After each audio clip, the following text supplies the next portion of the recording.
Good, man. It's been a while since I've been back on, but glad to be back on, man. So, especially with a hectic time going on right now in Atlanta sports. Crazy day in Atlanta sports, man. And hey, man, we're glad to have you. But like you say, hectic day. Let's get to it, man. Atlanta sports are in turmoil a little bit right now with major shifts for both the Falcons and the Hawks. Today, we're going to cover the Falcons' sweeping organizational changes and the Mhm. Hawks' potential franchise altering trade, which blew my mind when I saw that today. We got John Brooks in the chat. John Brooks says, "What up, T Will? What is going on, John? Hopefully you're doing well, sir. Hopefully you are doing well." So, with that being said, let's get to it. Raheem Morris and Terry Fontenot were shown the door last night. Um, Failure to meet expectations. I think that's fair. Mhm. Consecutive seasons, 8 and 9. Quarterback controversy, right? And look at 2024 and 2025 under Raheem Morris, extending the playoff drought to 8 years. Mhm. Fontenot's record was 37-48 with no playoff berths. Inconsistent play despite a late season win streak in 2025. Controversial quarterback decision, signing Kirk Cousins and then drafting Michael Penix Jr. And Fontenot's mixed draft results kind of led to this. But right Mhm. off, give me your thoughts on this, Bryce. I mean, I pretty much understand the move, and I think it's a move that was needed to be made. Okay. Um, I said when they hired Raheem, this team believed after the change from Arthur Smith that they were a playoff ready roster and a playoff ready team. And with that, when you come into that situation as a new coach, I would believe that you don't have the normal traditional 3 years. You have two. And in the 2 years that Raheem has been here, he hasn't gotten it done, you know. And this year was especially bad because they were eliminated before Thanksgiving. So it's one of those things where even though they had that winning streak to end the season, the fact that you got eliminated and honestly, those wins, honestly, you could look as a negative towards Raheem because why weren't we doing that earlier this Before. season? Correct. And Correct. so I think there was a lot of things systematically within the coaching ranks that were not good. You whiffed on your coordinators, special teams coordinator got bad all of a sudden, whiffed on kicker, designing offenses for Penix that was not maybe best for his skill set. There was just a Mhm. lot of things, the Ray McLeod thing. Like, there's just a lot of things that have happened that are just like a good, competent, structured organization would not have these issues. Yes, it's possible to whiff. Yes, it's possible to miss. Nobody's perfect. But usually it's one minor thing amongst Mhm. a lot of great things. And with the Atlanta Falcons, you can't say under Raheem Morris, we had a lot of great with a couple of minor. It felt like it was almost more negative stuff than positive stuff. So I understood why they need to make this change. And organizationally, we people have said it for years. Every time we've changed coaches, if certain things don't change at the top, which they also did there, you're not nothing's really going to actually change on the field. Yeah. Yeah. And look at the debacle with Kirk last year. Is he hurt? Mhm. Was he not hurt? I mean, there's no way you didn't know. That went on for 5 games. You didn't make a change. You had a situation with Koo was hurt last year. You didn't make a change. The whole timeout debacle, you didn't call the timeout. Then you went on 92.9 the game, and you got into it with one of the analysts, and you told him that he should stop being negative and caught up in the past. And all he wanted to know was, can you just reassure us? Like what he literally says, Mhm. Raheem, I'm with you. I believe in you. But to the sports fans out there who don't, can you tell them something? Can you give them a reason to believe?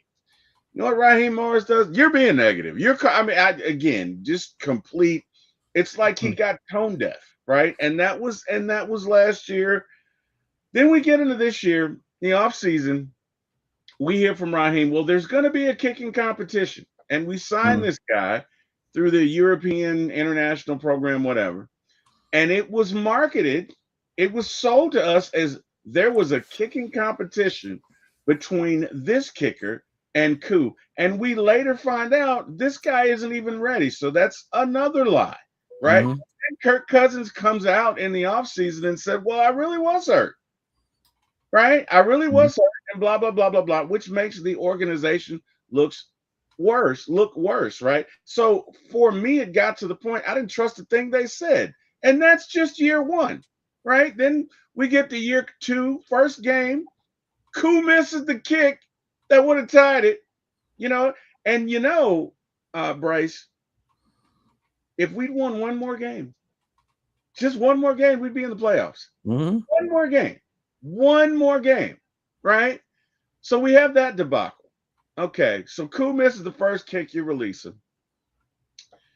Then Mooney gets hurt, and you say, well, he's kind of day to day, he's game to game, and we find out 3-4 months later, he's got a torn clavicle. he's he, Mm. he broke his. I mean, but you market it. It's a little thing, right? And they just they just kept going on and on. Then you got your two coordinators that you hired that both had non-experience. And if it was for me, it's three things that really got him. The first is the decision on coordinators. Raheem, you've been in the game at least 30 years. You're old enough to know better. You're not a first time. This isn't even your second go around at a head coaching position. You are old enough to know better. I've never seen anybody go with the first time offensive coordinator and first time defensive coordinator. You could have one, but not two. And specifically for what happened, because last year Jimmy Lake had no idea what he was doing, and this year, Zach Robinson appeared to have no idea what he was doing, or at least had very predictable play calling. And to your point, was not tailored to Penix's skill set, right? So you do that. You sign Kirk Cousins to a $180 million deal. It doesn't work out. The plan is for him to play 2 years and then pass the mantle on to Michael Penix. That doesn't happen. He gets hurt last year. And I'm thinking to myself, these situations are all situations that should have been discussed, right? If you are a professional football franchise, the last thing you should be is caught off guard by an injury. Somebody in the room should have said, what if he gets injured? What's the plan? Where is the kid? How can we get him ready? Right? They didn't want to do that because they didn't feel like he was ready. And my issue is you had a 37-year-old quarterback coming off of an Achilles injury. That should have been first and foremost in your mind. So for me, all of these things add up to, number one, a thought process that is not like anybody else and not up to par. And number two, really bad timing. So, it's unfortunate. I like Raheem. I think he's a great speaker. He's just not a leader right now, and I don't know that he'll ever be, of an NFL franchise. He's just not. So anyway, we can move on. Matt Ryan is now, and we got somebody in the chat. We've got Ronnie Thomas saying, T Will, laugh out loud. Oh, what up, no headline. T Will, laugh out loud, man. How are you, Ronnie Thomas? Hopefully all is well. Former Falcons QB expected to be hired for the new role with the final decision-making authority. Matt Ryan is named president or football operations, or I think because of the Rooney Rule, he will be in a couple of days. It's a foregone conclusion. But anyway, it is an organizational shift. Ryan will have final decision-making power on all football matters. The new GM and head coach will report to him. Give me your thoughts on that, Bryce. Like, I don't know that Matt has any executive experience. Are we making the right decision here? Like, give me your thoughts. I mean, I feel like this is a situation where I think, when a lot of these guys get to the end of their careers or they retire, they kind of start going into more behind the scenes. They know what's happening behind the scenes and everything like that. I mean, one example is John Lynch. He was television like Matt and then went right to management, and that worked out. And he wasn't even, I don't even think he played for the San Francisco 49ers. I could be wrong. And so I think, honestly, this is fine. I think at the end of the day, the Falcons needed to make a change at the top of that decision-making pool. I think everybody was tired of Rich McKay.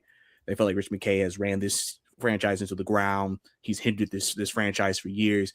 And so the worst thing that can happen is you get a fresh mindset, a fresh voice in the room. Remember, Matt's been here. He knows Atlanta. He knows the team. He knows the franchise. He knows Blank. There's a lot that he knows, right? Plus, somebody said it like this, and I agree with this. Matt Ryan knows how the Falcons failed him. And that could be something where he's like, I don't want the franchise that I was the face of and I carried for many, many years to continue to go through this slide that they've been going through. I want to see the franchise break out of this, and I want them to be able to be one of the premier franchises in the league if possible. And if I can help in that process, then I'm willing to do my part. So I actually I'm not mad about it. I like it, to be honest with you. I think Matt, like I said, he's someone who, again, he's very much involved in a lot of probably league circles. He's already done groundwork on potential candidates for the head coach and general manager job that's been reported. So clearly he's hitting the ground running and investing into this role. So that way they can, like I said, make the best decision. Now, we don't know if there's someone they already have in mind. And Matt's already said, this is someone I really think would be great for the organization. But, because at the end of the day, when you make these football personnel decisions, you're looking at, okay, what do we want? What's the vision? What type of guys do we want? And we hiring guys who will help implement that vision to the highest degree. And then you kind of let it play out. And then you rely on the team that you have. Because listen, he'll obviously, essentially with the GM and head coach reporting to Matt, they're going to be working hand in hand, obviously, on what they want for the team to look like. So ultimately, I think this is a good chance for them to kind of just build everything up and kind of create something different. And I think that's one thing I think a lot of Falcons fans want, is just something different. Okay. All right. I mean, I can buy that. Part of a sweeping restructure by owner Arthur Blank. Actually, I got to get to some housekeeping. So Ligon TD says, I don't like Matt Ryan doing the TV role in addition to the Falcons role. Not everyone can balance multiple jobs. I didn't know that he was still doing that. I had assumed that he wouldn't be doing that. So we probably need to verify that. And it says here, potential NFL review regarding his CBS analyst role, because I would think that would be a conflict of interest. I mean, Tom Brady did it, so I think, maybe Matt's thinking, well, Tom did it, so maybe I can do it. But no, I know that's been something people are like not a fan of. They kind of want him to be, if he's going to do the job, like be 100% dedicated to the job. Okay, I mean that's more to come on that one. That's interesting. We've got Craig in the chat. Craig says, God is good. Won't he do it? God answered my prayers and cleaned house. Amen, amen, amen. Immediate priority, Ryan to spearhead the search for a new head coach and general manager. That's going to be interesting. That is going to be interesting. And I'm curious as to your thoughts on the next GM for the Falcons. If you have any ideas, have you thought about it? Like, give me your thoughts on that. I mean, I haven't really thought that deeply about the general manager position, if I'm being honest. I've really thought about head coach. I mean, I've heard a name. Ian Cunningham has been a name I've heard mentioned for the job. I don't know if this is like his job to lose or that's just a name, since, people have early indications and early links. I mean, obviously they have a sports firm helping with that search for a general manager. So obviously that means that won't just be, I would assume they're going to talk to other people. I think a lot of people are throwing out a lot of different names. But I think general manager is going to probably be the interesting one, because you usually hire that first before hiring the head coach. Correct. So, I'm interested to see kind of how it's going, because they're already requesting multiple interviews for head coaches. Yeah. But we haven't heard someone from general manager yet. But maybe that's because you probably could hire a general manager sooner than you know what I'm saying, did a head coach. So and then you'll look into who you want to lead your franchise at that moment. That makes sense. Craig says there's actually a few good head coaches available or assistants to become head coaches. Robert Blackman says, good evening, gentlemen. Good evening, Robert. So Bryce, just gonna run through some candidates for you. If anything jumps out at you, let me know. If it doesn't, hey, all good. We'll move on. But we've got Ian Cunningham from the Chicago Bears. Has a pedigree with the Ravens and the Eagles. Worked under Ozzie Newsome and Howie Roseman. Has Super Bowl experience. Strong scouting background. Has a very close relationship with Matt Ryan. So that is one to consider. Ray Agnew, assistant general manager, Detroit Lions, former NFL player, scout director, assistant GM, helped build Rams Lions turnarounds. Detroit's rebuild blueprint is exactly what Atlanta needs. Tough trenches, first team building. So I'm assuming this guy is astute with his scouting of offensive and defensive linemen when they say trenches. I'm assuming. I could be wrong. John Eric Sullivan, guy's got 3 names. Typically, those are serial killers. Right? I'm just kidding. Why he's intriguing? 20 plus years in Green Bay, draft and development excellence, multiple GM interviews already. Packers conservative model may clash with Atlanta's urgency. Stability higher, not flashy but sustainable. Yeah, that doesn't do it for me. I don't know. Doesn't really get me going. What about you? Is it wet your whistle, or can we move on? We can move on. Yeah, he sounds boring. All right, Alec Hellaby, GM or assistant GM for the Eagles. Why he's rising? Analytics forward background. And we are in the age of analytics, right? You got it in baseball, you got it in football. You may as well embrace it. So he is very analytics driven. And look, the Eagles are winning. So they're doing something right. 16 seasons in Philadelphia, Super Bowl winning front office. What he brings, data-driven decision-making, right? Bryce, do me a favor. Give us a data-driven decision in the NBA, because I know that's your jam. But give us a scenario where the old school thinking or the regular method of thinking would tell you to do this, but the analytics tells you to do something that's the opposite or different. Can you give us an example like that? I guess you look at. It's funny. It's not really a decision. It's kind of like it's just like a stat that kind of can tell you something about a team situation. Right. Kevin Durant is an example. Apparently, analytically, if you go into some deeper numbers, and this is like deep analytics, like deep analytics, that in terms of when he has the ball in his hands, I think, I don't know if I remember this fully correctly, he has this season is his highest season in terms of turnover rate per possession as a player, which is why Houston sometimes in clutch situations struggles to protect the ball security, things of that nature, just because he has to carry more of an offensive load. And so it reflects, he's always been a above average turnover per possession type of guy. But this season has been the highest just because there's not another person who can take the pressure off of him. And so that may make you, if you're the GM or a front office of like the Houston Rockets, that may make you say, okay, if we want to potentially eliminate that, take pressure off of him, we may need to acquire another player who can put the ball in the basket, take the ball out of his hands. Yeah. And so that to me would be kind of like a analytic decision you're making based off something like analytically. It says this isn't good when this player is playing with this combo. So maybe if we take this player out of this combo and insert this player into this combo, that may improve the number. It's kind of like that's kind of how I view the analytics. It's like you're basically looking at, well, the league right now is shooting at this at this pace with this many shots up at the 3-point line, and the people who usually make on average this amount of shots from 3 wins maybe 20% more games. So we need to improve our 3-point shooting and advertise more shots getting up from 3 to try to be in that percentile. And just, I guess it's kind of like that. As an analytical view of kind of like how a GM maybe would use analytics to maybe make a decision about a team or a roster. Gotcha. And that was a beautiful example, by the way. Thank you for that. Ladies and gentlemen, we have Mr. Chris Moore in the building.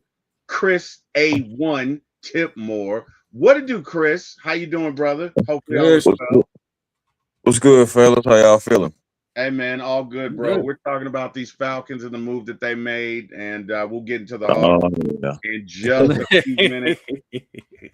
We're talking about Alec Hullaby right now, and just why I like him as a candidate. Oh, Mr. Analytics. Yeah. And cap flexible strategies, long-term roster modeling.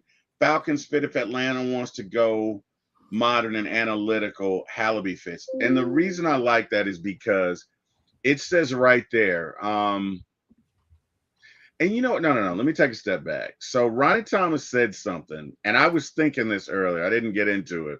But he says Louis Riddick for our next GM. And I like Louis Riddick, but he's not on any list that I even see.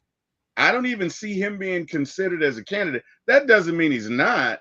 But if you Google the available candidates and GMs, and if you go to the search engine and whatever, there's no mention of his name. So I don't know, but I certainly I like Louis the Riddick. name.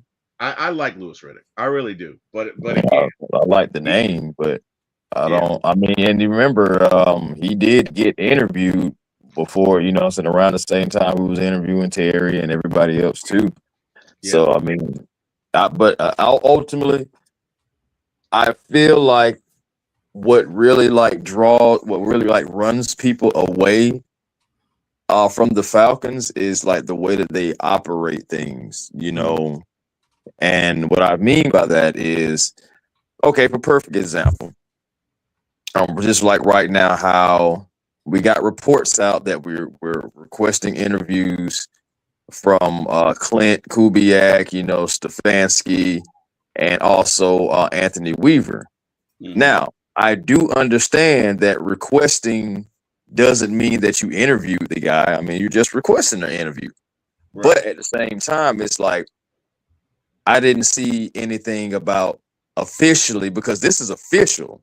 So, you know, so with those three coaches, but I don't see anything like official saying like we're requesting interviews with, you know what I'm saying, this GM or this team's GM or that GM, you know, simultaneously or anything like that. It's just what's been official is the head coaching search. And I'm wondering, are the Falcons about to hire a coach before they hire the GM again?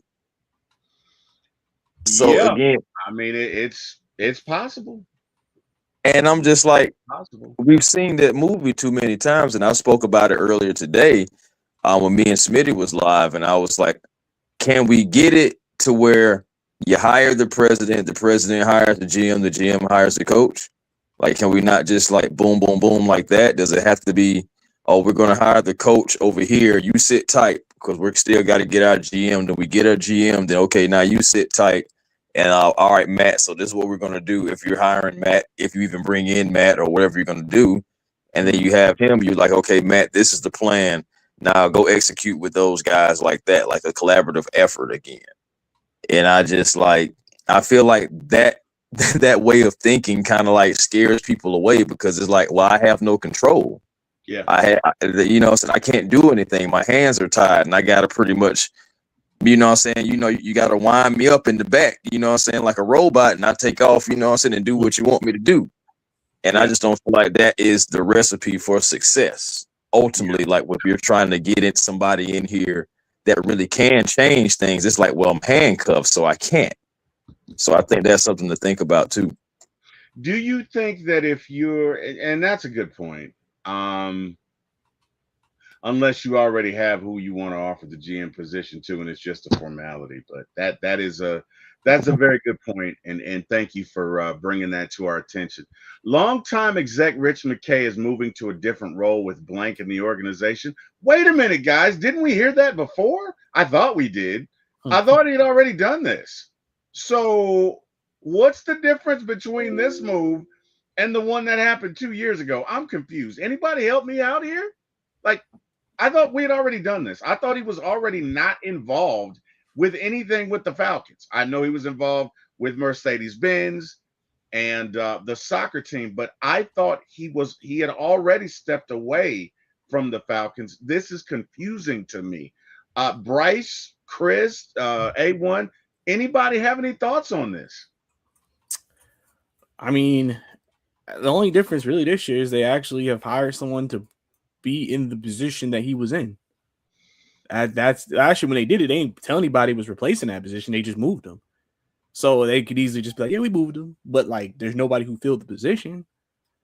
This year, they actually have someone who's filling the position that he is vacating. So, I mean, you've told this person that, you're going to be taking over for this guy's job. So if somehow, I mean, if Greg Beadles, the new guy, is saying that that's not the case, that would be a terrible organizational failure. If that was the case. So that would probably be the only difference in this situation, is that they just actually said, hey, we're going to promote this person to take over his role, instead of just saying, hey, we're going to move him, but not actually have anybody replace it. Where'd we move him? I don't know. Who's doing his job? Nobody. Him a little bit, but not really. But a little bit, but not really. But very little. But okay. We got to do some housekeeping here, guys. So Craig says, what up, Craig? I'm praying for a Green Bay loss, so hopefully they will part ways with LaFleur. Regardless, this is his last year of his contract, and they haven't extended him yet. Hey, man, fingers crossed. Ronnie's in love with Louis Riddick. Wants Louis Riddick here. Not a bad choice, Ronnie Thomas. Lagon TD, and if I'm butchering your name, I apologize. I've never heard someone getting fired twice and still having access to the building. Laugh out loud. That is true. That is true. Guys, earlier.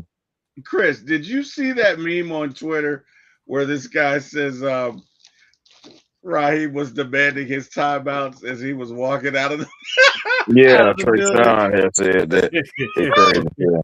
Oh man. Yeah, man, the situation got ugly. Raheem Morris was demanding to leave with his timeouts, and the team told him he can't do that. I was like, boy, y'all crazy out here. Oh, that was funny. Okay, I'm sorry, guys. Just a little humor there. Craig says, I feel like we're going through the process of completing the Rooney Rule. I believe they are waiting for the Packers to let LaFleur go and then hire him. Could be. I'd love LaFleur. That'd be awesome. Not going to lie about that, guys. Chris, I've pretty much asked Bryce here, but, just give me your thoughts on the whole Matt Ryan thing. How are you feeling about him being the president of operations and being in on the hiring of the new GM and coach? Just give me your thoughts on that. I mean, for me, I don't want a collaborative effort. I want people to be able to do their jobs. You want a dictatorship. You want a monarchy. I just want people, if you hire a guy for a position, let him do the job. Trust that he can do it. And if you can't, don't put him in the position. I think it should be just that simple. I know it's not that simple. I know I make it sound like it's really simple, but I've seen so many collaborative efforts already, and I've seen them fail. So let me see something where it's like, okay, this guy hires this guy. He gives him to be in control of this. He hires this guy. He's in control of that. That guy hires this guy. If you see any first-time coordinators that you don't agree with, the GM can say, I don't think we should do that. I'm going to veto that. Go get you some experience or something like that.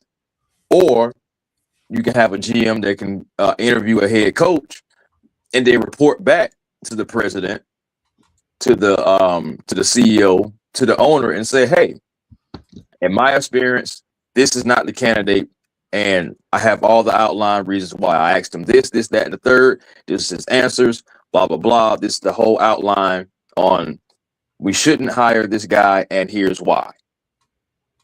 I feel like there's nothing wrong with that. But at the same time, with Matt, going back to the original question, I'm wondering if Matt will be a wind-up, or will Matt have, the ability to make some decisions, even though I know he's a first-timer.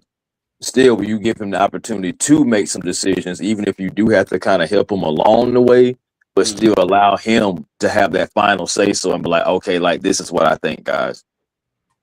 You know, like again, because I feel like you can only have the training wheels for so long, and sometimes you can have the training wheels on too long, and the guy doesn't develop. So and going back even with Terry Fontenot, it's bittersweet with him because I actually felt like he got better as a GM as he went on. When he first started, think about it, he didn't have no experience as a GM. Yeah, he was a cap guy, maybe a scout guy, but as far as like the GM role, he didn't have that experience. But moving forward, he got better. So now it's like, okay, what type of GM are you looking for now? You're looking for that real one with experience. Are you going to allow this guy to come in and do his job, though? Because we can want all these GMs all we want to, but if they interview with the Falcons and then end up walking away, it's going to be hard to think that the interview didn't go well because the Falcons said, well, we want you to do this, that, and the third. And then that person said, well, there's no room for me to groom, blossom, nothing. I'm sorry. I can't do that. Yeah, that's fair. The only thing I would counter with that is with most six-figure jobs, when you interview, you're not just going to interview with one person, and you're not just going to have one interview, and it's going to be multiple interviews.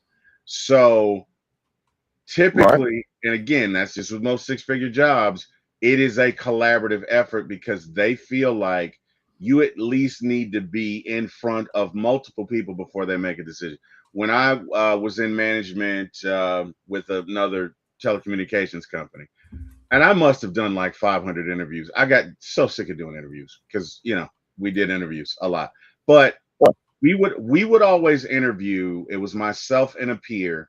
We would interview, and then contingent upon the position, we'd either hire them, or if it was a coaching position, which would be a position that reported directly to us, it was multiple interviews, right? So I can understand the need to get someone in front of more than one person so you can get a collective viewpoint. I can understand that. I get that. I can also see your point. But we got to go because we're on a schedule tonight. Lagon says, I don't want to be a Michael Jordan. I don't want this to be a Michael Jordan situation. Just because you played the sport doesn't mean you can run a team. And that's true. But I think his duties are allotted specifically, if I read it correctly, to just the hiring of the GM, the hiring of the coach, and then maybe maintaining culture and just the support of the GM and the coach. I really don't know what his responsibility is post GM and coaching hire. So maybe they'll make that available to the public and we'll know. But either way, guys, we got to shift here to the main course tonight. And that is Mr. Trae Young officially being in the trading process. Chris, I know you have some strong feelings about it. Bryce, I know you're in this. For those of you who don't know, obviously Chris has two shows. He does a show with Smitty 2K, and then he's got his own show. But he's also on the Hawks Digest, and Bryce, I'm sorry. Bryce, I keep looking at your name down there, but Bryce is with the Believe Network. So, guys, you guys are the basketball experts. And, Chris, I'm going to start with you. You seem to not be in favor of this trade. Give us why you feel that way. Like, let's just talk through it. Matter of fact, this is all Trae Young. I'm just going to remove this, and we're just going to talk like regular folks. So, yeah, man, let's get to it. Chris, why are you against this trade? Well, my thing is, like, as far as with the trade, it's kind of funny because all the moves that really was made the offseason was made necessarily kind of like for Trae in a way. Right. You bring in a stretch five, something that Trae never had. Really, when you think about it, I mean, from a rebounding standpoint, I think Clint Capella was still like the best center Trae has played with at that aspect. But if you're talking about all around skill, it's KP without question. But I understand that Trae has been injured. He's only played 10 games this season. Now, I understand that the Hawks record is 2-8. I understand all that stuff. That's 2-8 But with him and 13-9 without him, right? No, they're 15-12 without him. My And bad. they're working on 15-13, but that's neither here nor there right They're now. losing tonight, right? Yeah, that's neither here and there. But at the end of the day, my point is, it's like, it's weird because you made these moves. It's weird because you said you want to see what Trey and Jalen Johnson were going to be like together, and you haven't really been able to see the project because you think about it, you're thinking that just because they've been teammates before, you still have to have that continuity with the rest of the pieces that you just added. I don't feel like the Atlanta Hawks, fully got the full experiment out the way. The only problem is you can't really wait because the season is still going. I mean, we're in January right now. Trey has this option at the end of the season where he can opt in to $49 million, which why wouldn't you? But here is a reason why wouldn't you. He could just opt out and just walk away from the Hawks completely at the end of the season. Now, again, that's $49 million you'll be leaving on the table, and that's pretty crazy. But it's still, I'm just putting it out there. He has that optionality to do that if he wants to. So it's like the Atlanta Hawks got to make some sort of move to try to protect the logo and at least get something for him. But I'm really feeling John Collins-ish, so with this, I'm feeling the real salary dumpish. I'm feeling like, not getting back the trade value at all. And it's just like, why did we wait this long to do this? I feel like this is a decision you should have made, to be honest with you and respectfully, before the season even started. You probably would have got more max value because the reports about what you're going to get for Trae Young is not good. And it's multiple sources saying similar things, just like how it was with the trade rumors. But ultimately, I just feel like the Hawks did not, fully exercise the opportunities. Now, I understand injuries did play a part of that, but it's just weird to move on already without even seeing what could happen. Okay, that's fair. Bryce, give us your thoughts. I said that on Twitter that the Hawks have kind of put themselves in position to kind of make this move. That people talk about the Hawks maybe could have traded Trey a couple of years ago, but they really weren't in a great position to do it. Because that's when we were still recouping assets and things like that from the DeJounte Murray trade. So doing that and then potentially, and we've heard, I think, for years that whatever the Hawks get will never be great. We're not going to get 8 picks and 4 players. They people have said that for years. That's just not going to happen. Teams are not going to do it because he's a smaller guard and some of the issues that come with that. So obviously you try to build around the best you can. I do agree with Chris on the point of we really haven't seen him enough with the team fully healthy to know if it would work. But I also feel like some of this is a bit of a rush because he was out for so long. And I think because of the losing streak, the Hawks feel like, we probably want to know by the trade deadline if we need to move on from him or not. And so it's one of those things where it's like they're just running out of time. We can't not see it and then not do it. And then because I think people feel like the biggest fear is if he opts in, the one thing the Hawks want is financial flexibility. Well, Trey takes up now $49 million. Yes. How are you? A lot of teams do not want Trey on that $49 million. Right. And that's why Trey would do it, because he's like, well, this is probably the most money I'm going to get from a team. Because if I go somewhere else, I won't get that. Ever. And so, I think listen, Anssi is clearly listen, I got to do what's best for the team. This is why we put ourselves in position. Because I said this, I said the Hawks are in a position now because they created a lot of financial flexibility. If you move off of Trey, you get even more financial flexibility.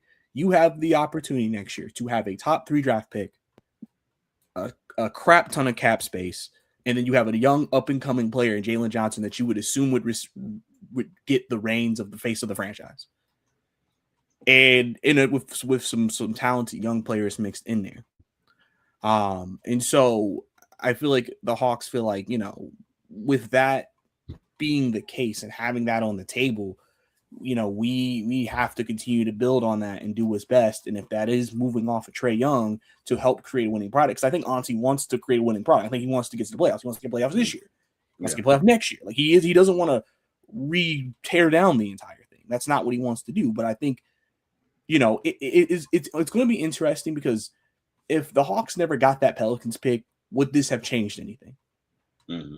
That would be one of the big questions I would have, is if the Hawks never got that pick, would that have changed anything? Because then they wouldn't have a lottery pick. Now it's like, you Trae Young, you don't have a lottery pick. What do? Right. If you move off of him, do you have any other alternative to try to get a player to replace him? Right. Now the Hawks potentially could get a top 5, top 3 pick in a draft that is considered one of the strongest drafts in years. Mm-hmm. Potentially 2-3 franchise players at the top. You get one of them. Now you feel like you're in a completely different place as a franchise. You still remain or still have financial flexibility, and you can continue to build this thing. And obviously, we'll see how the trickle down. Because then also my next question would be, how does this affect Quinn Snyder? Right. They brought Quinn to work with Trae. Mm-hmm. If Trae's gone, what does that mean for Quinn? He's next. That's what that means.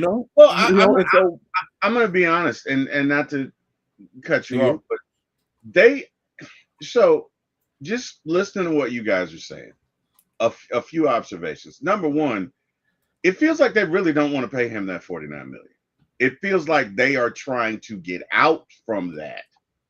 And it also feels like the play without him has surprised them, right? It feels like, and I can agree with that.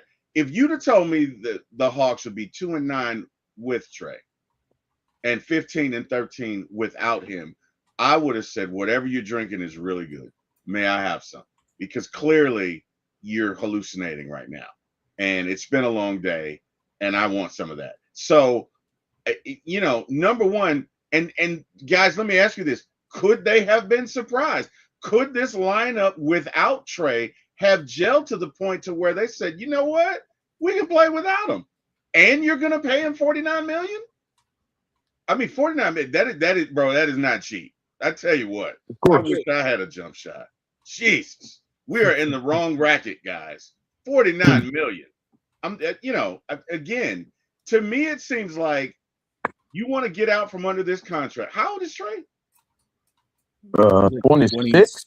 Yeah, 26, 27. I did not realize he was that young. Okay. But yeah, it just feels like they want to get out from this contract. He's not really a great defender. Feels like he's not going to get better in that area. They clearly struggle with him. Now, again, to Chris's point, we really have not seen him play with Porzingis. He really has not been healthy. We could be making a mistake.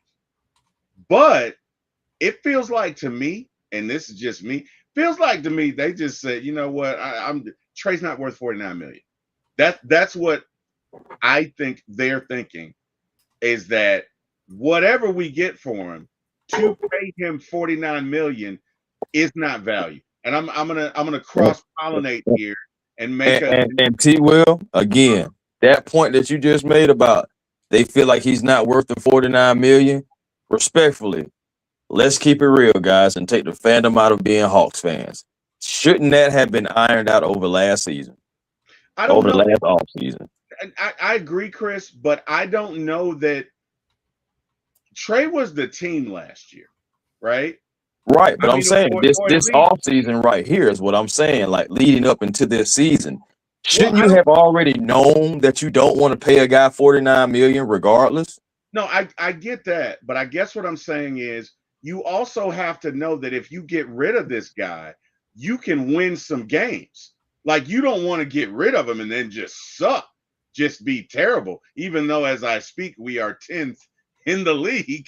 But I'm like, we're still 10th in the East. Yeah, but I mean, you could make the argument that, before you signed Nah, before you signed Kennard, before you traded for Porzingis, before you did all of that, if you'd have got rid of Trae, you're in dire straits.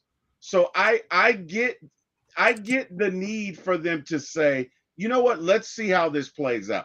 And I'm not saying that they're right and you're wrong.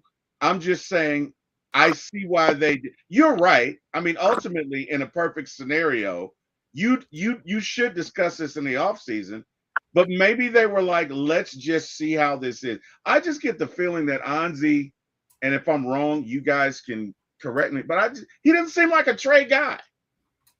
Am I wrong here? Well, I mean, in all fairness, he didn't draft him, so he doesn't have to be a trade guy. Okay. You know, he didn't. My thing is, he doesn't have to be an anybody guy because he didn't draft nobody except for Asa Newell. Yeah. So with that being said, he doesn't have to have loyalty to nobody, including JJ, who's on that wonderful contract, by the way, that's very tradable. So I'm just being honest on what the same thing for Dyson. Great contract, great tradable contract. So again, like we're signing guys, but at the same time, Anzi doesn't have to be loyal to anybody because again, I mean, I feel like he was involved in the Dyson Daniels move. I still do.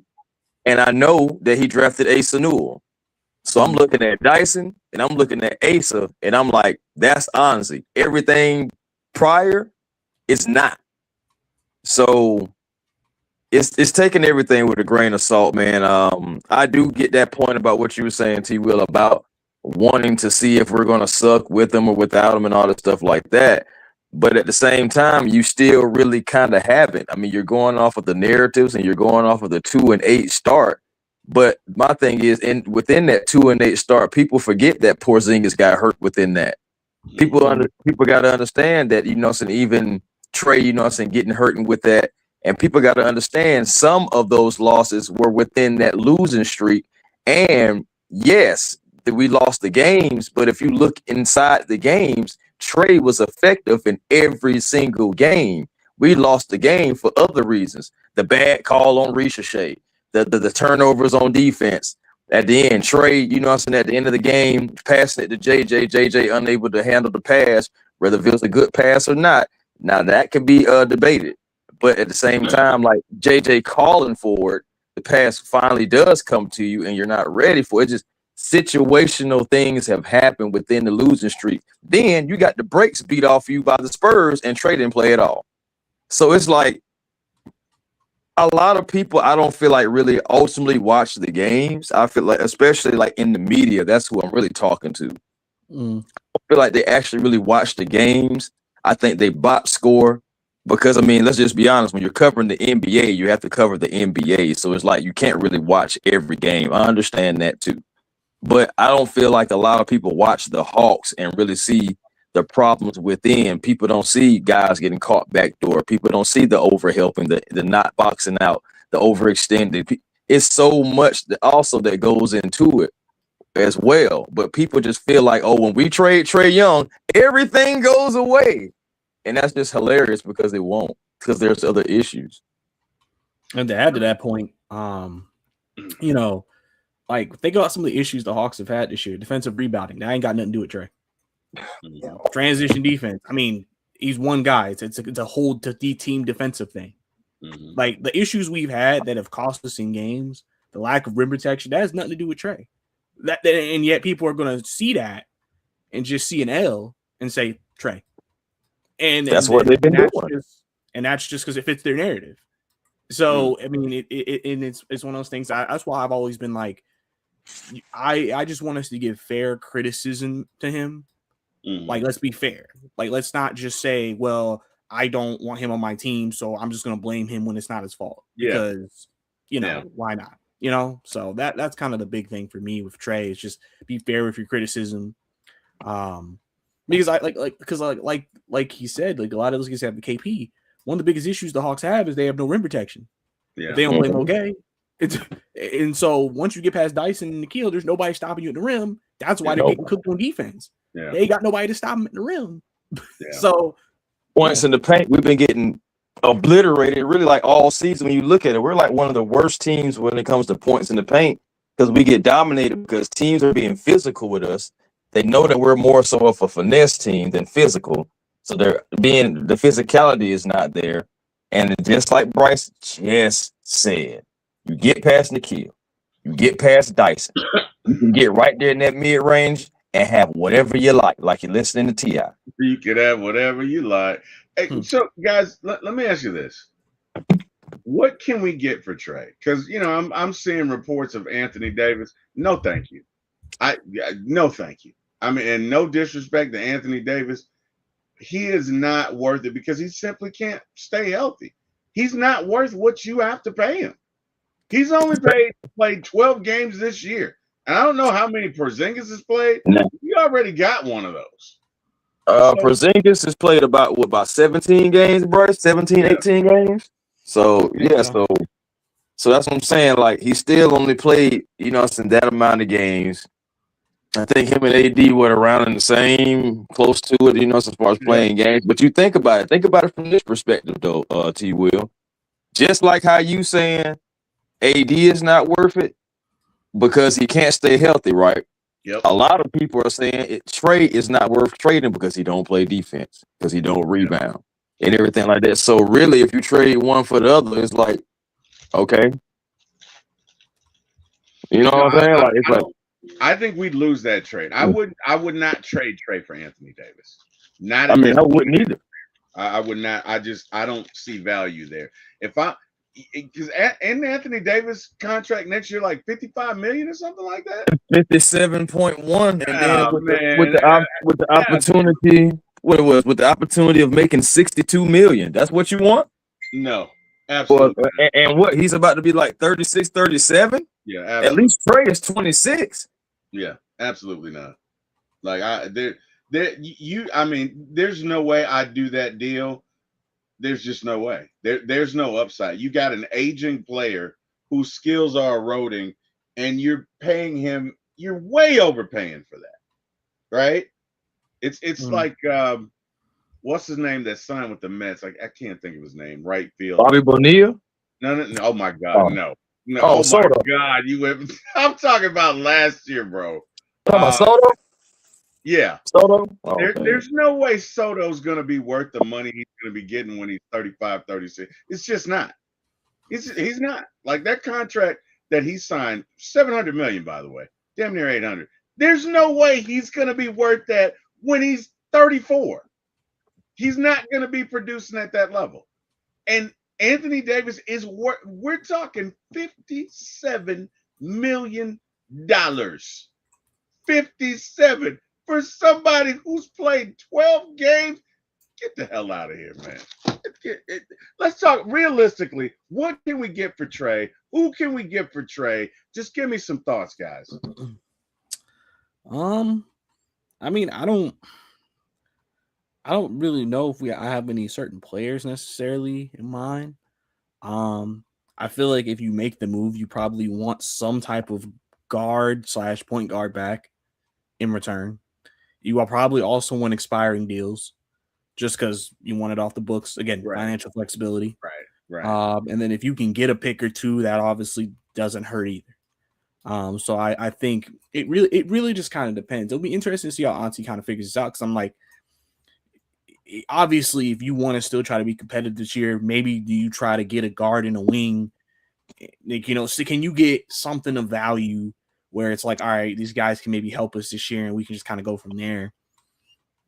And then, like I said, get a pick or two and kind of make it happen. Because like I said, I know his value is kind of limited because the small guard right now is kind of viewed as one of the more negative player prototypes to have on your roster. Right. So it's one of those things where it's like, what can we get back for him? What can we do to get this back what we need? Because, at the same time, you never know. Is it possible the Hawks say, listen, it is what it is for this season? And so then it does turn into a salary dump. And then they're like, we have so many resources next year that we can try to reform and try to, create something different. So I don't think there's anything great. I know the only team that we know is connected to us is Washington. And, people, and you're hearing CJ. And the only reason why CJ has to be in that trade is to make the money work. Yep. And, because if not, I mean, Wizards don't have any other that expensive players on their roster to make the money work. So, and it's like, you're looking at, I mean, CJ's not a bad player at this point in his career, but I mean, nobody's out here getting moved like CJ McCollum's taking us to the finals. So, like, it's one of those things where it's like, It's like, he has the ability to go off randomly for 40. He did it against us this year. Yeah, it happened, but but I mean that's kind of where we are with it. Really, he's just what can you get? Because the biggest thing is if you trade him, you got to find money to match. So that could lead to multiple players or a player that another team wants to salary dump coming back to us, but on an expiring deal. This feels like you might need to do a 3-team trade here. Is that what I'm hearing? I've said a 3-team trade might be ideal for the Hawks because sometimes you get that extra asset from that other team. Okay. But that could be tough just because, of course, you got to find that third team that's willing to play ball with you. And it depends if everybody has what they want or gets what they want in that deal. Yeah, that's what's definitely going to have to happen. So it's going to be interesting to see, y'all. Like, again, I just feel like it's just funny moving on again. Like I said, from a guy that you made moves for. Obviously, you made moves. I mean, you made moves for the team, but you just look at the different positions, and you seen that the Hawks did want to get better on defense. The Hawks did want to get better from the perimeter as far as shooting, and the Hawks wanted to have some more rim protection and let Trey navigate everything. But now, since the injuries have happened, and the Hawks, have been staying afloat. I won't say they've been killing it. I want to say they have been playing better and they've been staying afloat. But to make all these moves again and to not allow it to come into fruition, or at least to see if it could work, especially after going through the DeJounte Murray thing and the DeJounte Murray project, we've seen that through and through. Mm. You know what I'm saying? So to not see this situation through and through is just a little funny. But at the same time, I do agree with Bryce what he said on his point earlier when he hit it, and he was saying the Hawks are running out of time because you have this contract, you didn't extend him, he has this option, and it's like if he opts in, it's going to be like you said, he's going to be taking up so much salary cap, and it's like you're not going to be able to do anything. Yeah. So again, it's like I understand, but it's really like it's almost like I'm handcuffed and my hands are tied. Yeah. I wanted to do this, but now this has arose along with the injuries, and now it's like now I have to pivot, but it just still looks so bad. Mm. Yeah. I mean, hey, we'll find. When is the trade deadline? February 5th. Oh, okay. We got time. We got a whole month. Okay. Yep. Oh my God, this is gonna drag on for a month. Jeez, man. Oh wow, it's gonna be the daily Trey news cycle. It's gonna be as the Trey turns. Oh my God. Okay, guys. No, it's gonna be like that for real. It really is. Well, what an interesting offseason, right? We got the Falcons searching for coaches and GMs. We got the Hawks trying to trade Trey Young. The Braves have been doing their thing. Hopefully they sign a pitcher. I mean, the one thing I hear about it, guys, we'll be doing plenty of podcasting, right? So that's the good news, right? We'll be on here. We got something to talk about. But anyway, hey, guys, I got to go make the world safer for wireless customers everywhere. Yeah, I thank you guys so much for joining me. Chris, you say you got to go? Yeah, I was about to say, me too. So it's right on time. Absolutely. Well, I'll tell you what, Chris, you tell these folks where they can find you. Oh, man. Well, I will say this, man. A1 Forever Sports, the platform on YouTube. Please come over and be a part of the A1 family.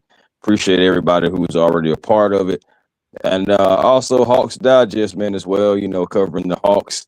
And, so it's all about, the logo and what we're going to do forward. And I just hope the Atlanta Hawks make the best moves for the franchise so we can be higher than just a play-in team because we've been that for too long now. And right now, the way we're looking, if we don't make some kind of strides and we start winning multiple games and putting streaks together, we may be there again. Who knows? But hopefully not. Outside of that, Twitter, A1 Forever, Instagram, A1 Forever, and the real A1 Forever on TikTok. Thank y'all for the invite as always.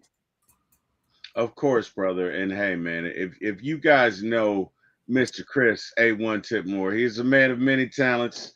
Again, he's got the whole thing that he's got his own channel, then he's got a show that he does with Smitty. Then he does the Hawks Digest. So a lot going on. And the brother over here to my right, Mr. Bryce 2K, is no different. He's got his thing going on with the Believe Network. And tell these folks everything you got going on, Bryce. Yeah, like you said, Believe Network, Believe in Hawks. If you want to keep up with all my Hawks stuff throughout the season. Do Falcons content as well. If you can catch up, obviously, that's like we talked about. It's very active there. It's gonna be active for the next few weeks going into the playoffs. So, that's pretty much the main stuff we got going on. So if you want to go over and subscribe, Brycey_2K, just to keep up with what I have to say about that, those and just any updates to those situations and advances and things like that. So obviously I appreciate you too letting me come on and talk ball with you. Hey man, I appreciate you coming. I mean, anytime I can get together with you and Chris, it's a win for me, man. So I appreciate both of you guys coming. Good conversation. And hey, man, stay tuned. We'll see what these Falcons and Hawks and Braves do. Everyone who joined us in the chat, we thank you. You guys could have been anywhere in the world. You chose to be with us. We definitely appreciate you. Love talking Hawks, Falcons, Braves, Bulldogs, whatever with you, anything sports related. And hey, we just appreciate you for joining us and listening. As you see, look, if you want to talk about some stuff, you stuff you liked about the show, stuff you didn't, you can email me at formyatlcontact@gmail.com. On YouTube, For My ATL Sports 1 for all your sports content. If you like movies and TV series, For My ATL Movies 1 on YouTube as well. Facebook is Gideon T. Will Podcast as well. And X is at For My ATL Sports. And Instagram is For My ATL Sports 1 and Movies. Again, thank you guys for joining. Thank God for waking me up this morning. To Mr. Jack Spade and Eric Parker, thank you for my starting this business. You guys have an amazing day. Go Hawks, go Falcons. Good night, everybody. ATL. Through the highs and the heartbreaks, we still stand. Dirty Birds forever. Let's get it. Year after year, we've been riding through the storm. Red and black in my veins, that loyalty is swung. We don't fold, we don't run, even when the pain hits. Cause every loss just reminds us what greatness is. We show up cold nights or the Georgia sun. Cause every Sunday we believe that our time gon' come. We ain't perfect, but we faithful and we never switch. We the city of the A, yeah, we built for this. We don't need pretty words, just heart on the field we deserve. Put the work in, earn that glory. Bring our city back to the story. We'll ride till the wheels fall off. We ain't never gonna break. Win or lose, we stand tall. 48, you can doubt us, talk loud, but we still hold steady. Cause we here and we faithful and we always ready. It's the dirty, prove the dirty. If you bout it, then prove the dirty. We'll believe when you fight for the city.